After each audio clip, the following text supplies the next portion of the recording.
তারা মুভ করতে যাচ্ছে। ইভোসের সবকটা প্লেয়ার রয়েছে একই জায়গাতে। এইদিকে আমরা আরএসকে দেখতে পাচ্ছি একটা কিল, দুটো তিনটে কিল লুপে নিয়েছে। জাস্ট সিনটা দেখার এবং এই মুহূর্তে আমরা ভিশন সিস্টেমকে দেখতে পাচ্ছি। আর এই কিন্তু খুবই কাছাকাছি রয়েছে টিমটি এবং পেছন থেকে সাপোর্টিভ একটা শট।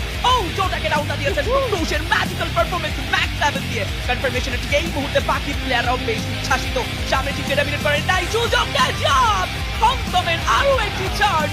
ও মাই গড, বিদায় নেওয়া লাগছে। আর যদি আমরা পয়েন্টের হিসাবে একটু তাকাই, ওভারঅল পয়েন্টে falcon Olympic 30 point number 1 position of পেন করে রয়েছে।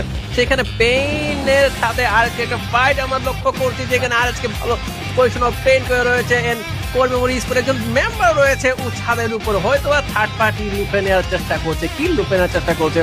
আমরা যে ফাইটে এখন এঙ্গেজ হবো, পেইনের একজনকে গাছকে দেখলাম ডাউন হতে, পিটারকে দেখলাম ডাউন হতে, শুধুমাত্র একজন স্টিল লাইভ। আরএসকে বুঝে এখানে আরো কয়েকটা কিল চাইলে লুপে নিতে পারবে।